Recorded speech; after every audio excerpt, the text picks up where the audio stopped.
Win-win strategies and negotiation skills. Life entails continuous negotiations. Any negotiation approach has to be efficient, generate wise agreements in case there are possibilities of reaching an agreement, as well as cement the relationship between the involved entities. Any negotiation process has to aim at addressing the contentious issues, as well as focusing on the formula for dealing with the issue. Organizational management has the duty of making critical decisions that affect the overall operations of the entity. In different decision-making scenarios, there are instances where there are great interests between two parties. This situation necessitates the use of win-win negotiation skills to help reach a compromising conclusion in which both parties feel satisfied. Therefore, win-win negotiation strategies help in the effective resolution of conflicts among interested parties. Mediators in a negotiation process have to employ the win-win strategy to ensure that the solution does not damage the relationship between the parties. The inclusion of a statement of agreement, the explanations of the deal, performance incentives, terms, and conditions, as well as reference records bearing the signatures of both parties, is fundamental to a win-win negotiation arrangement. The report analyses how win-win strategies are applicable, as well as their significance in a negotiation process. Managers have to apply this strategy to make employees feel the sense of victory in any conflict in the management system involving the staff.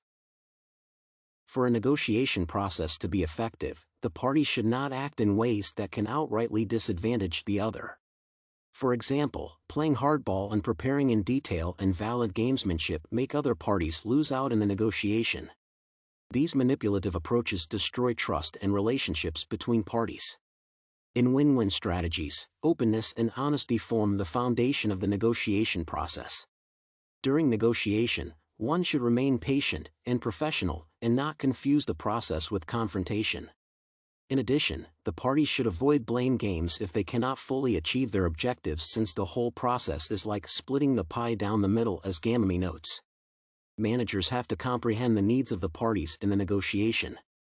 This approach helps them apply a methodology for acquiring necessary information for making an inclusive decision that does not sacrifice the total cost objectives of the two parties. In supply chain management, pre-negotiation sessions are vital in applying win-win strategies, as they enable the manager to establish the expectations of the supplier for them to consider the negotiation process a success. Negotiators must be active listeners. This skill makes people to accept a resolution easily, as they believe that their demands have been heard, comprehended, and internalized. After listening to their positions, the manager has to determine how to get a solution that satisfies all parties. The third step involves developing a strategic plan to cater for further actions if no pact is reached. The objective of this stage is to ensure that the supplier's interest is met. In a case where a CEO plans to expand the services of the company by acquiring new business, the existing departments in the firm like finance, marketing, research and development, marketing, and sales will have different opinions, given that they view the whole concept from their own perspectives. Therefore, it is the duty of the CEO to align all the views in order to arrive at a compromising decision, which encompasses the interests of all the departments. Notably, employee engagement and decision-making within the business instills in them the morale of achieving the objectives of the firm. The CEO has to map out the possibilities to keep a good working relationship within the business. In the process, one should not become emotional, as it undermines the fundamental reason for negotiations. This state can take along manipulative dynamics to it. In the negotiations, one should be prepared to give what others want, even if it is what he plans to trade.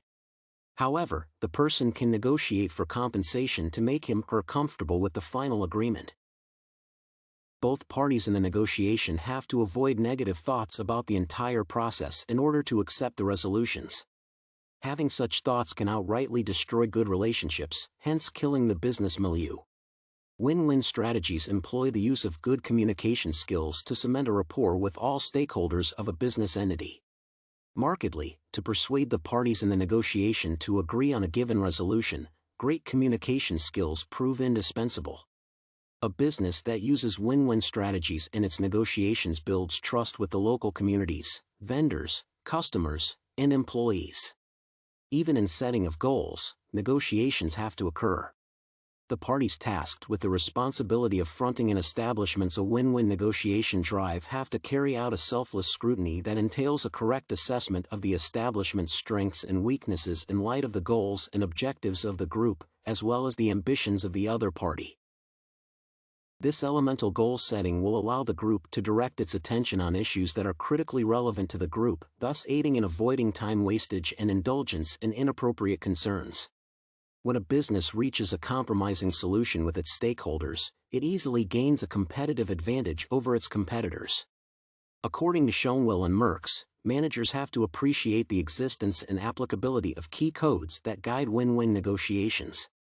The parties have to appreciate the progress made in the entire process even if they do not realize all their expected objectives. Win-win strategies help in eliminating dissatisfaction that may transpire due to skewed resolutions. However, when all parties share the pie, the feeling of losing the objective diminishes. From the analysis, organizations should inculcate win-win strategies when engaging in any negotiations. The skills involved in this methodology ensure that no party loses in a negotiation. With the current dynamic and global business environment, businesses have to be flexible to accommodate the needs of the stakeholders. In this dimension, striking a balance between the two groups has to be of great importance for the continuous growth of businesses. In all contracts, parties want their interests addressed. For example, in a case where suppliers ask for a huge amount of money to provide services, the manager has to apply win-win strategies to ensure that the business does not lose the suppliers and, at the same time, ensures that the business makes a profit continuously. A win-win negotiation process is a delicate course that calls for effective timing, great listening and communication skills, critical thinking, and the ability to consider the demands of the involved parties. It requires an objective approach in order to avoid favoritism claims at the end of the negotiation. Approaching the entire process with an open mind is vital to the satisfaction of all parties. This approach enables the mediators to explore all the available choices to the conflict. Business continuity requires a flexible approach to ensure overall satisfaction for all stakeholders.